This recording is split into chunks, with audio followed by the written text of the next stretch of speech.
Freedom, land, hallelujah, glorious, King of kings, divine, thy name we pray. Fellow citizens of AMBAZONIA, I stand here today as the voice of hope, a servant of the oppressed people of AMBAZONIA, and an embodiment of their dreams and aspirations. My job is to lead the willing, take along the doubters, and to ensure the defense of our homeland from the occupier. But most importantly, my job is to make our people be understood, why they struggle, and why they must leave behind a better place than they met. Today, once more, for country and homeland, I pledge my unflinching loyalty to the oppressed people of AMBAZONIA, to discharge my duties as their leader, and to serve, endure, and sacrifice for the actualization of their dream of independence. This is an exciting moment for our people, a moment defined by the rising consciousness in a new generation of young AMBAZONIANs who are determined to rid themselves of the fascist regime that has occupied our land for the past 55 years.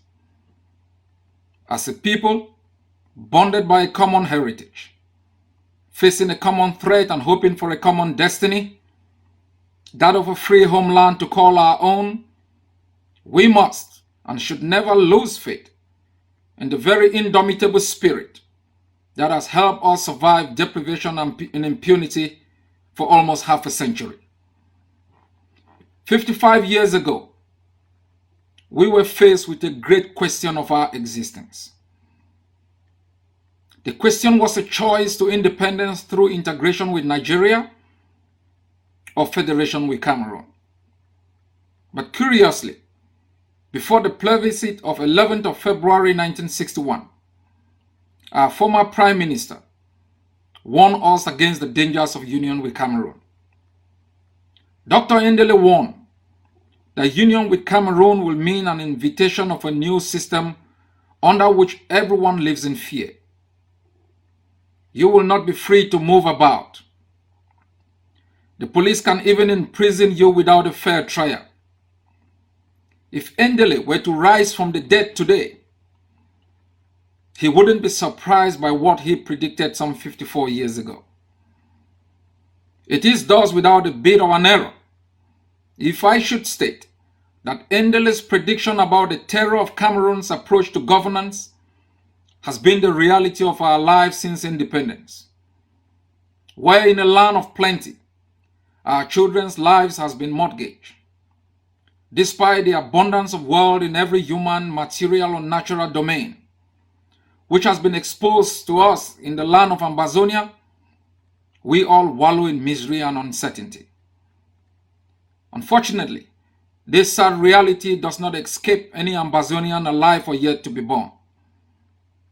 Cameroon continues to treat us with scorn and disdain, as though we owe them some perpetual child support. And this has been so because we demonstrate powerlessness and submission in the face of its wanton brutality. We are perceived as weak, gullible, and shamelessly beggarly. Fellow AMBAZONIANs, our struggle for independence has taken several forms and shapes. Through political activism, we have raised awareness and gained the sympathy and respect of both our friends and our foes. Through diplomatic activism, we've pinned our struggle and case on the desktop of international institutions. Through litigations, we've been able to shatter the regime-centric argument that our country is a legal part of the state of Cameroon. Yes, the United Kingdom betrayed us and ceded sovereignty over our land to Cameroon, which has annexed us. But what we cannot do is spend our entire existence moaning and regurgitating stale facts as a demonstration of our discontent. Every aggrieved people fight back, and fight we must. For our finest legal minds have already made the case for our independence. They've challenged the legality of the occupation and exposed the shallow legal arguments of Cameroon. We have engaged in high-level diplomatic missions to solicit support of groups, states, and institutions.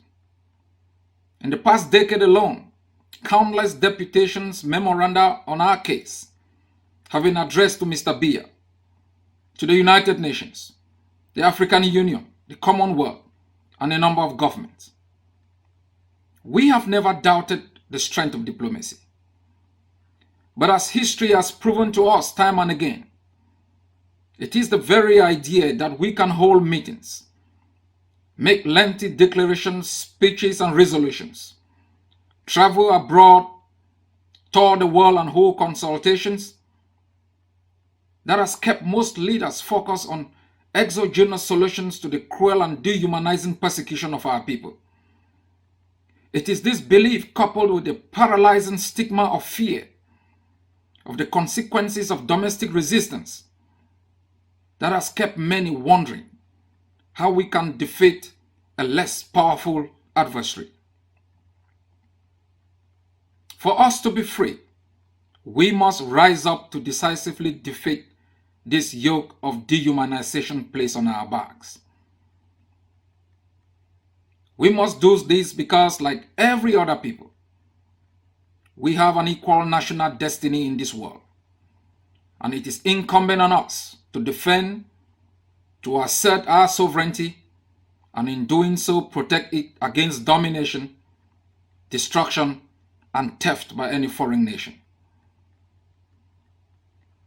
Fellow citizens, my motivation to see Ambazonia free as a state and a people is underscored and anchored in an argument that has not stood the test of time. The United Kingdom has collapsed, the Soviet Union extinct, the European Union is buckling, and the very positive effect of globalization is yet to trickle down to millions of Indians trapped in lower caste levels. Pan-Africanists say that fighting for Ambazonian independence is against the very desire of Nkrumah Nkrumah to unite the continent. What we will not accept is that the notion of Pan-Africanism is inconsistent with the notion of external self-determination. After all, it is the very desire to end alien rule and foreign domination that give birth to the noble ideals of Pan-Africanism. My fellow countrymen and women, leadership, I believe, is not a reserve for certain individuals, nor a call for pessimists. Leadership is a duty to those willing to serve, to sacrifice, and be bold to confront adversities. A leader not only reveals the pathway to the dreams and aspirations of the people, but must mirror that pathway, must be determined to bestow hope and protect their pride and dignity. This explains why I am on a firm footing in my strides to yield forth accomplished state objectives which will reflect and establish our dreams for a free country. I am here to tell Ambazonians that there is hope in the wake of this direction of leadership which I occupy, and we shall in the interim continue to be propelled by the Governing Council of the Federation of Ambazonia in pre- and post-independent policy formulation. Our struggle will no longer be about individuals, endless tussles for power. It will be about lasting institutions that will preserve the gains of our struggle and ensure continuity and not replication. I am here to tell you that the illegal occupation, along with its alien but illegal structures set up on our homeland by Cameroon's government to exploit and impoverish our people, plunder our natural resources, shall be defeated and incisively dismissed from our land. But for this to become reality, our people must rise up. You must be determined to sacrifice. You must be determined to work to endure and to give your all in the defense not only of our values, our ideals and customs, but of our homeland. By so doing, we will deliver to our people their dreams for a free homeland with a government and state that should be reflective of their will and ideals. Fellow Ambazonians, the struggle for freedom is a daunting challenge. It is a challenge that shapes individuals and collectives in a very unpredictable way. To have survived Cameroon's assimilationist policies for 54 years has not simply been out of luck. To have survived its policies of economic and political deprivation is thanks to our resilience and the determination of the majority of our people to reject easy opt-out and accommodating options that maintains the status quo at our expense. The new generation that has taken over the social media to shape the intellectual foundation of our struggle is constantly challenging the narratives that have been heaped on us for the past 55 years. We are now living the last days of the Biya regime and the last days of the Cameroonese construction of a state. This is the time to stand our ground, insist on an end that restores our state and consequently our independence. We have been chastised for setting the bar too high, battered for speaking truth to power, and accused for offering a false promise upon what they say is a dream that cannot be fulfilled. We have been asked to settle for what is possible, succumbing to the inevitable that Cameroon is and will forever remain one. But in the story of Africa, a people kidnapped and held captive, a continent colonized and exploited, a continent where genocide and all forms of war have been fought, that we are still around today shows that there is nothing illusionist about the hope for a free homeland for the people of Ambazonia. I speak for the disenfranchised, the voiceless lots of our people, negated and traumatized by autocratic and barbaric regimes within the continent. I speak for all of you, stirring with hope, dying in pain, but with a strong and sacred belief that true independence for Africa and for Ambazonia is the challenge of our lifetime. I speak for the oppressed people of Ambazonia, whose independence was robbed from them by a conspiracy between the United Kingdom and the United Nations.